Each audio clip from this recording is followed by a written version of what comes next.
ब्रजभूमि में हुआ है अवतार कन्हैया का।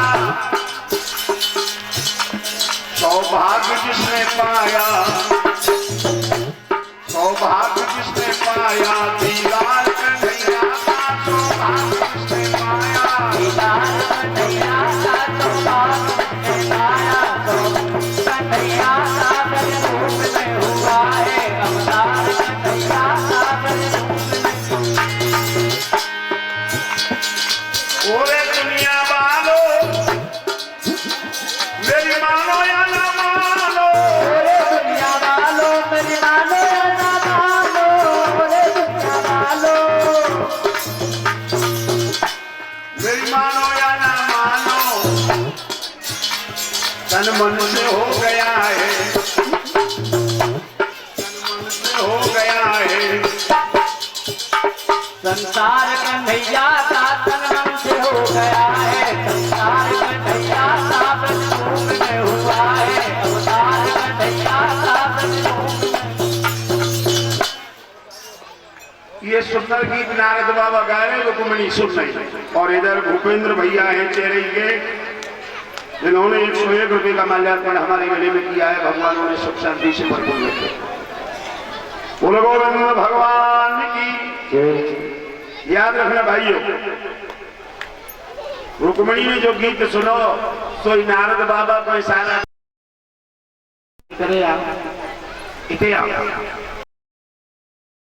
नौ पर चढ़ गए और पलंग बिछाए दो। नारद बाबा बैठ गए। रुक्मिणी ने कटोरी में दही लेके दो, पूरो डाल के नारद बाबा दही खाने लगे।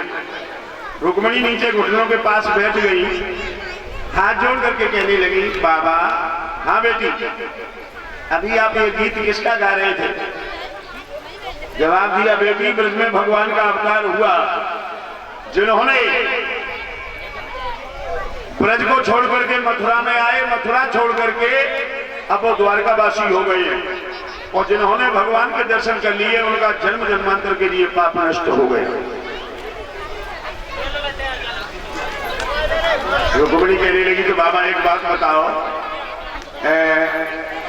उनकी शादी हो गई? नारद बाबा कहने लगे उनकी शादी नहीं भाई, उनके बड़े भैया बलराम की शादी हो गई है। जो सुना के उनके बड़े भैया बलराम की शादी हो गई, उनकी नहीं हुई है। तो रुक्मिणी संकल्प किया मन ही मन में। क्या संकल्प किया है? श्याम ना मिले तो मैं जोगन बने जाऊंगी। श्याम ना मिले, श्याम ना मिले तो मैं जोगन बन जाऊंगी।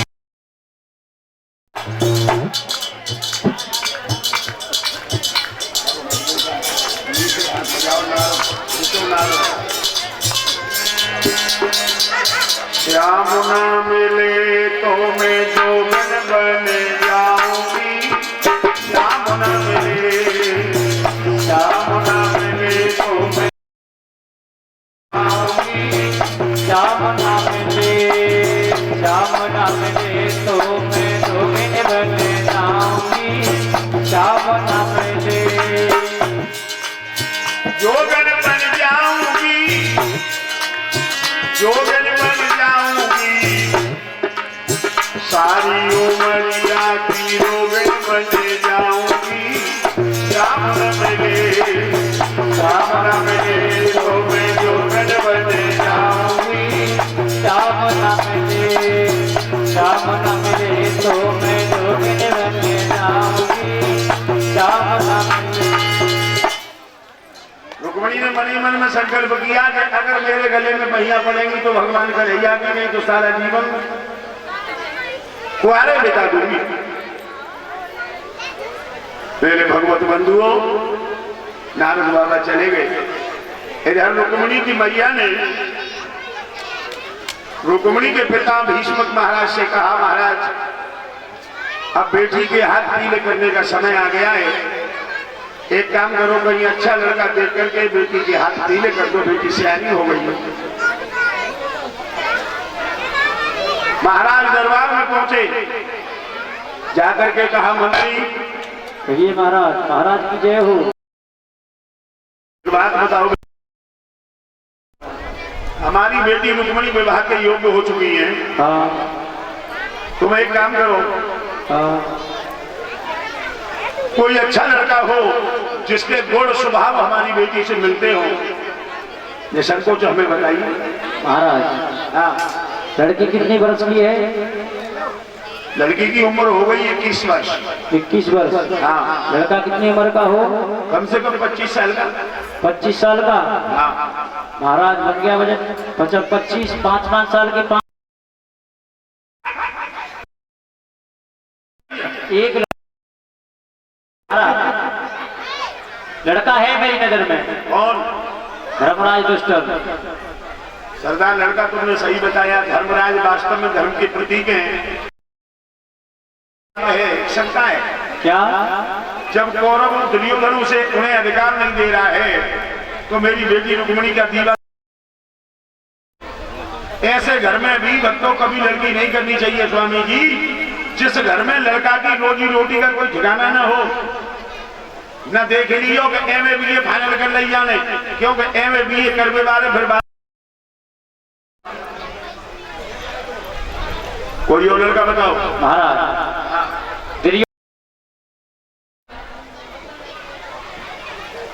दुर्योधन। हाँ।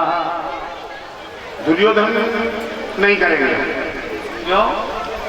दुर्योधन आज पांडवों का अधिकार।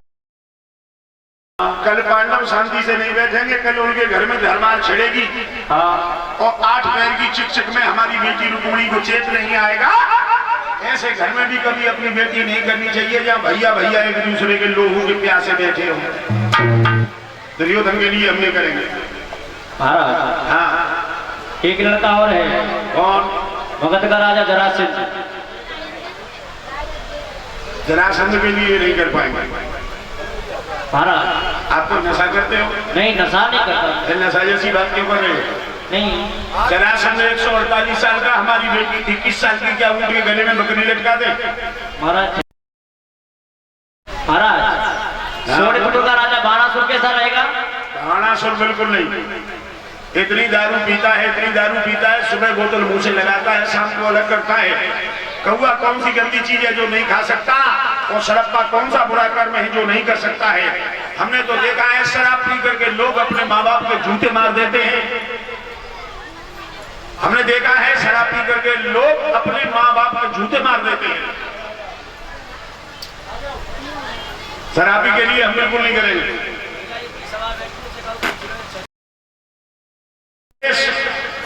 आप बहुत देर से मेरे मुंह की तरफ देख रहे हो। तुम्हारी नजर में अगर तुम्हारी बहन रुक्मणी के योग्य कोई लड़का हो तो आप निसंकोच बताइए। महाराज हाँ।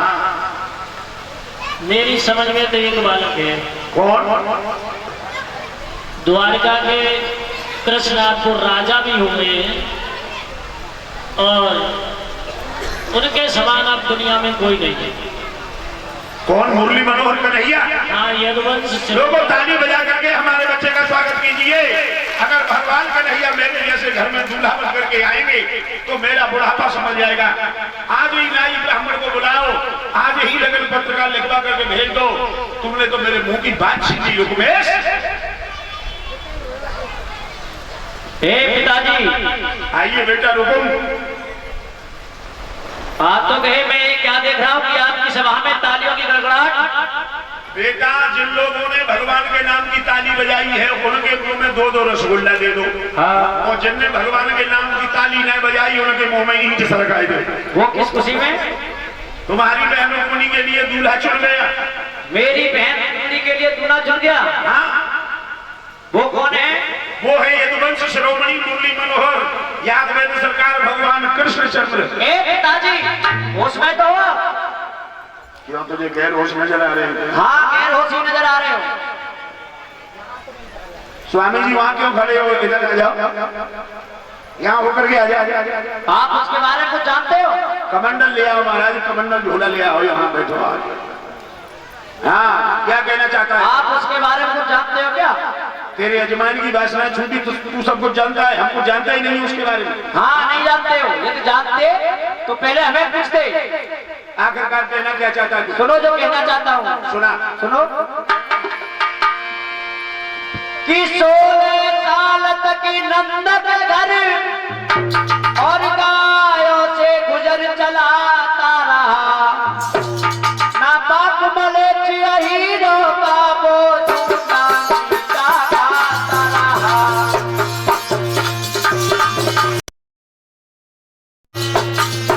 ना बाप मलेशिया हीरो का वो झूठा रहा।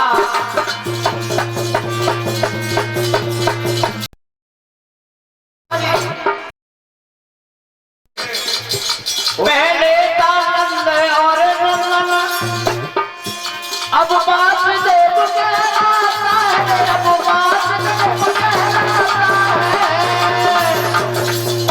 इसका भी ठीक प्रमाण नहीं किसने जाया कब जाया है।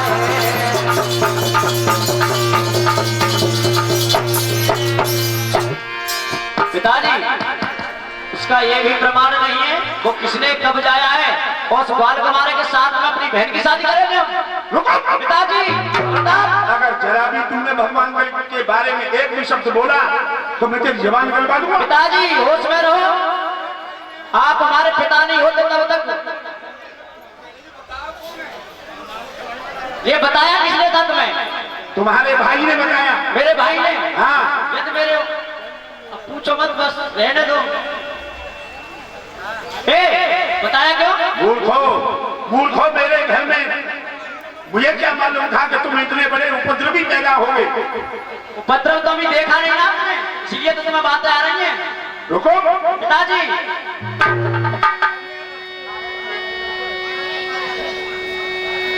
मेरे आगे रुक तेरी ये चालें ढल नहीं पाएंगी।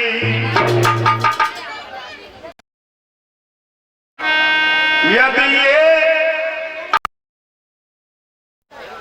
एक बात बता, हाँ क्या तेरी नजर में कन्हैया से भी अच्छा लड़का कोई और है? अरे इस बात को पहले पूछ लेते तो ये बड़े छोटों में ये अगड़ क्यों होती, ये सवाल जनता क्यों हंसती? सब बैठे थे। अरे अब आई बात मेरी नजर में है। कौन? मेरा साला शिषपाल चंद्र। इसने अपनी बहन तेरे लिए ब्याह दी, तू अपनी बहन उसको कर देगा? क्यों? कौन सा पार्ट टूट जाएगा?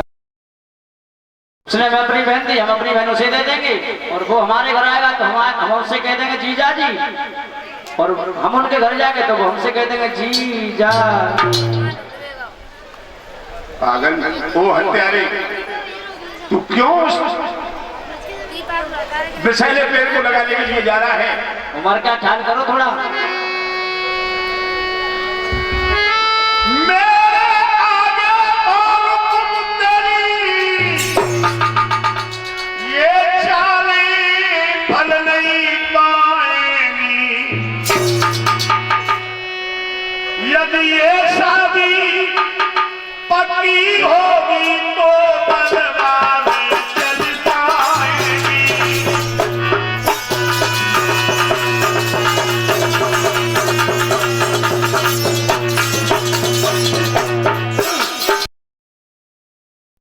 ये शादी पक्की होगी तो तलवारें चल पाएंगी।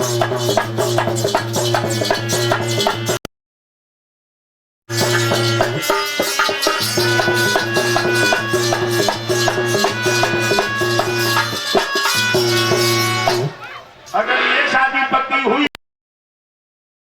नदी बह, चाहे तलवारें चल जाए, चाहे फूल की नदी बह जाए, चाहे लाशों के ढेर लग जाए, शादी मेरे भगवत इस बूढ़े बाप की हुक्म के आगे हुक्म ने नाई ब्राह्मण को बुलाया, लगन पत्र का लिखवा करके चंदेरी को भिजवा दी शिषपाल के लिए। और शिषपाल बड़ा खुश हुआ कि बाहरे हमारे बहनोई हो तो हमारे जैसे, हमने अपनी बहन उन्हें दी, उन्हें अपनी बहन हमारे लिए करने का निश्चय कर लिया। अब इधर चंदरी में दूल्हा बनना है शिष्पात।